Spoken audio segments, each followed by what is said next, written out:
One of the oldest philosophical questions has always been, what's the difference between good and evil? GameMasters here, and we can now fully explore the 2024 Player's Handbook for Dungeons & Dragons. I'm going to present information in smaller bits and videos because I have a quest for you. There have been a lot of rumors that certain things have been removed, that other elements have been drastically altered, that even other aspects have been just flat out changed. As we move through these videos, I want you to point out in the comments what you see that has changed from the 2014 version of the Player's Handbook to this one. That said, one of the rumors that I've seen is that Wizards of the Coast was going to fully remove alignment. And this is a rumor that goes back almost 2 years now, and it's only snowballed since. The fact is, alignment is alive and well in the 2024 Player's Handbook. It's a part of creating your character. It's actually the fourth step that you'll complete, and we'll take a closer look at the character sheet's new layout in a different video, so be sure to subscribe if you haven't already so that you don't miss that. Alignment is still broken down into 9 facets: lawful good, neutral good, chaotic good, lawful neutral, neutral, chaotic neutral, lawful evil, neutral evil, and chaotic evil. The book goes on to describe that alignment is broken down into 2 factors: morality, and this is where your good, evil, or neutrality comes into play. And the other factor is one's attitude towards order. This is where being lawful and chaotic comes into play. This book provides these as the description of each alignment presented. Those of lawful good alignment strive to do the right thing as expected by society. They won't hesitate to jump into a fight, to fight injustice, and will protect the innocent. Neutral good creatures do the best that they are able to. They will see the rules put forth by society, but they don't feel beholden to them. They are likely to help others and do good only if there is a benefit to themselves. Those of a chaotic good nature navigate their lives with doing good acts with little regard for what others think or expect. Consider Robin Hood. He'd steal from the rich and give to the poor. That's an example of being chaotic good.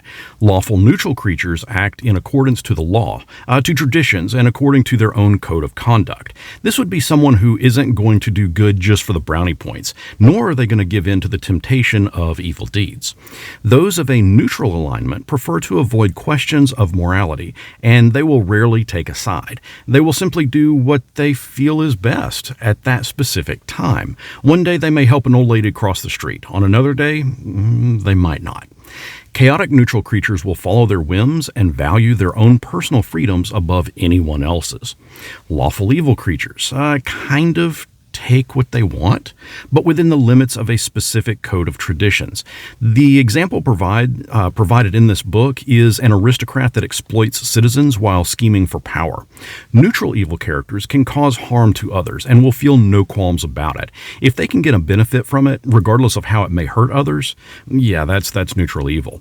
Chaotic evil creatures go for the jugular. There's no rhyme or reason for their actions. They simply act with arbitrary violence or are spurred on by their lust for blood.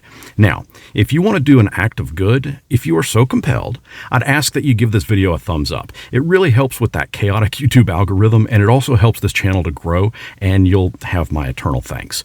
The book further goes on to explain that alignment can shape a character's personality, and they provide a chart to help you flesh out your character. You'll simply look at the alignment you've chosen and roll a d4 for each of the 2 factors. Again, that's good, evil, or neutral. And then again for either chaotic, lawful, or neutral. I suppose if you chose to be just straight up neutral, then you'd just roll 1d4, although this doesn't specify that.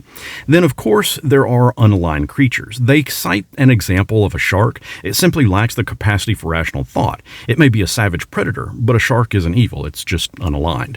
One of the other rumors about alignment was that WotC was going to remove alignment from creatures. Again, that's not accurate.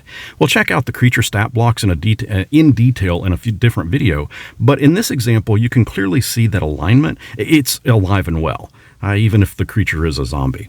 I want to thank everyone for watching today's video. My name is Brian, and I've been playing and running role-playing games since the 1980s. I also want to thank my YouTube members and Patreon supporters, as their contributions have helped to make this video, or this channel rather, what it is today. We also have a rockin' Discord, and if you'd like to help shape the future of this channel, feel free to jump in there. I take suggestions from everyone as to what kind of videos to do next. So with all of that about alignment presented, did you happen to notice any major changes or updates? If you did, let me know down in the comments. Or if you have any thoughts in general, let's carry on the conversation down below. And again, be sure to subscribe. I've got a lot more videos coming out covering what all is inside this book, and it will all be posted into this massive playlist, which is only going to grow as I add more, so be sure to bookmark it. Thank you again for watching, and until next our paths cross, may your alignment serve you well.